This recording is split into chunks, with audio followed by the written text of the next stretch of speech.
안녕하세요, 메슬로입니다. 오늘은 이스라엘의 축구도사, 경기력이 정말 좋았던 날엔 메시 베나윤이라고 불리기도 했던 요시 베나윤에 대해 알아보도록 하겠습니다. 그럼 재밌게 봐주세요. 베나윤은 빠른 스피드와 뛰어난 연계 능력을 지닌 윙어로 공간을 찾아 들어가 이후 동료들과의 콤비네이션을 만들어내는데 매우 능한 윙어였습니다. 특유의 접는 기술이 매우 인상적이라 국내에선 접나윤이라고 불리기도 했었는데요. 특히 후반에 나오면 상대가 막기 힘들 정도로 경기장을 휘젓고 다녀 경기의 판도를 뒤집는 경우가 많아 슈퍼서브라고 불리기도 했었습니다. 자, 베나윤은 유년 시절부터 두각을 나타내 일찍이 아약스 유스팀으로 스카웃됐었습니다. 그는 이곳에서 꿈을 키워나갔지만 가족들이 네덜란드의 환경에 전혀 적응하지 못하면서 이스라엘로 돌아올 수밖에 없었는데요.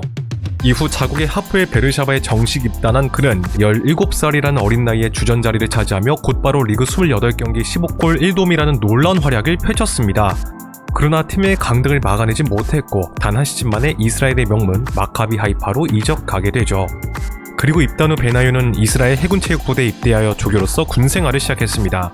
18살이라는 이른 나이에 입대해 비시즌 중 분할 복무를 통해 군복무를 해나갔는데요. 그는 군복무 중임에도 이스라엘 올해의 선수에 선정될 정도의 엄청난 활약을 펼쳐나갔고 팀의 리그 2연패를 이끌기까지 했습니다. 그러자 그에게 빅리그의 클럽들이 수많은 러브콜을 보내오기 시작했습니다. 그렇게 베나윤은 군복무를 마침과 동시에 해외 진출을 모색했고 스페인의 라싱 산탄데르로 이적하며 해외 진출에 성공하게 되죠. 당시 라싱은 2부 리그에서 갓 승격한 팀으로 대대적인 선수 보강을 진행하고 있었습니다. 많은 언론들은 그의 여린 체구를 이유로 들며 라리가에서 살아남기는 쉽지 않을 것이란 비관적인 의견을 내놓았는데요.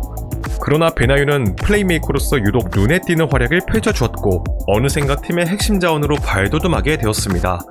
그러자 이번엔 잉글랜드 클럽들이 그에게 관심을 드러내기 시작했습니다. 결과적으로 2005년 베나윤은 적극적인 영입 의사를 밝혀온 웨스트햄으로 하나 약 35억 원에 이적하게 되었습니다. 당시 웨스트햄은 2부 리그에서 갓승격하여 대대적인 선수 보강을 진행하고 있었습니다. 따라서 베나윤은 핵심 선수들 중 한 명이었고 곧바로 선발 기용되어 투박했던 웨스트햄의 창조성을 불어넣기 시작했는데요. 그는 주로 오른쪽 윙어로 출전했지만 그가 거의 중심이 되어 공격을 전개해 나갔으며 데뷔 첫 시즌 리그 34경기에 나와 5골 3도움이란 스탯을 쌓으면서 팀의 리그 9위 안정적인 잔류를 이끌었습니다. 이렇듯 그는 웨스트햄에서 없어서는 안 될 존재가 되었으나 자금을 마련하고자 하는 구단의 입장과 커리어의 발전을 원하는 베나윤과의 이해관계가 맞아떨어지면서 2007년에 들어 하나 약 93억 원의 리버풀로 이적하게 되었습니다. 사실 베니테스 감독은 이전부터 언론을 통해 베나윤의 영입 의사를 공개적으로 밝혀왔을 정도로 꾸준히 러브콜을 보내왔었습니다. 왜냐하면 당시 팀의 핵심 윙어들이 잦은 부상으로 경기에 나오지 못하고 있던 상황이라 측면 자리에 뛸 만한 확고한 적임자가 없었기 때문이었죠. 이에 베니테스는 자신의 전술에 가장 부합하면서 수비 가담에 적극적인 베나윤을 강하게 원한 것이었습니다. 자, 베나윤은 이적 후 약간의 적응 기간을 거쳐 로테이션 방식으로 기용되기 시작했습니다. 그리고 챔피언스 리그에서 엄청난 활약을 보이며 자신이 영입된 이유를 증명하게 되는데요. 그는 베시탁스와의 조별리그에서 무려 3골 2도움을 기록하는 원맨쇼를 보이면서 팀의 8대0 대승을 이끌었습니다. 이 경기는 리버풀에게 굉장히 중요한 경기였는데 앞선 예선 3경기에서 1무 2패라는 저조한 성적을 기록하고 있었기 때문이었습니다.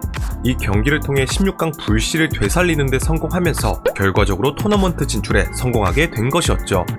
비록 리버풀은 4강에서 첼시에게 정말 아쉽게 패배하고 말았지만 베나윤은 큰 무대에서 충분히 통하는 기량을 지녔다는 것을 증명해냈습니다.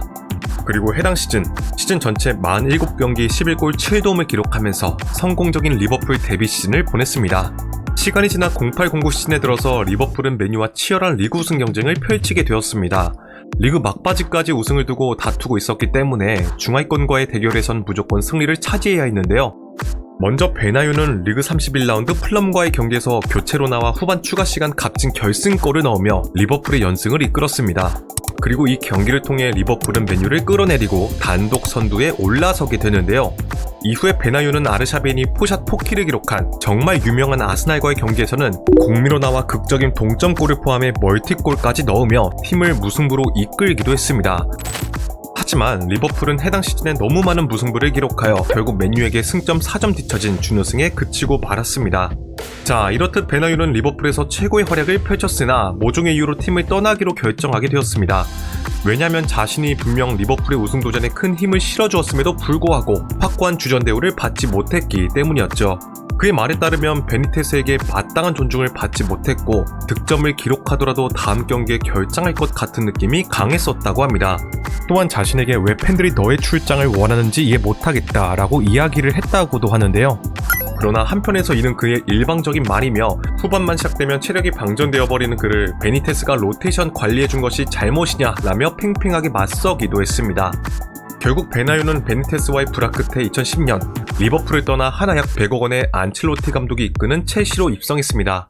그는 조콜의 대치자로 영입되었지만 조콜이 리버풀로 이적했기 때문에 사실상 서로 스왑딜된 셈과도 같았는데요. 자, 안첼로티 감독은 그에 대해 조콜보다 더욱 지능적이고 전술 이해도가 높은 영리한 선수라며 큰 기대를 걸었습니다.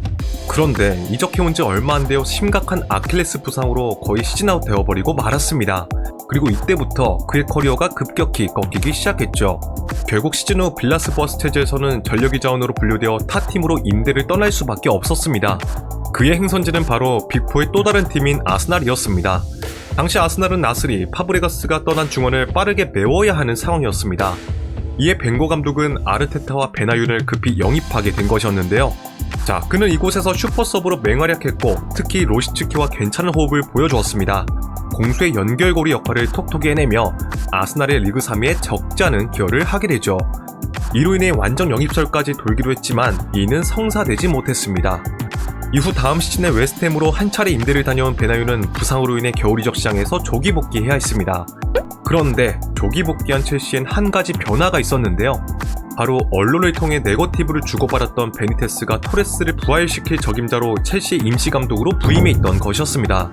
따라서 그의 존재는 베나윤에게 큰 악재가 될 것으로 보였지만 베니테스는 후반기 동안 그를 로테이션 자원으로 적극 활용했고 베나윤은 유로파리그 우승에도 기여하며 처음으로 메이저 대회 트로피를 들어올리는데 성공할 수 있었습니다. 자, 그렇게 시즌이 끝나고 베나윤은 방출되어 한동안 무적 신세를 면치 못했습니다. 잠시 2부 리그의 퀸즈파크 레인저스에서 뛰며 승격에 기여한 것을 끝으로 9년간의 잉글랜드 생활을 청산하고 자국 이스라엘 무대로 돌아가게 되는데요. 그는 이후 줄곧 이스라엘 무대에서 무려 2019년까지 활약했고 부록에 가까운 나이가 되어 현역 은퇴를 선언하게 되었습니다. 베나유는 리버풀을 떠난 후에도 SNS를 통해 꾸준히 리버풀의 우승을 항상 응원해왔을 정도로 현재까지도 강한 애정을 드러내고 있습니다. 본인의 커리어 중 안필드가 가장 인상적이었다고 말하기도 했었는데요. 여담으로 첼시 이적 후 신고식에서 부른 첫 노래가 You Will Never Walk Alone이었다고 합니다. 자, 혹시 여러분들은 요시 베나윤에 대해 어떤 인상을 가지고 계신가요? 댓글로 의견을 공유해주시면 감사드리겠습니다. 자, 오늘의 영상은 여기까지입니다. 재밌게 보셨다면 좋아요와 구독을 부탁드리며 다음에는 더 재밌는 컨텐츠로 찾아뵙도록 하겠습니다. 감사합니다.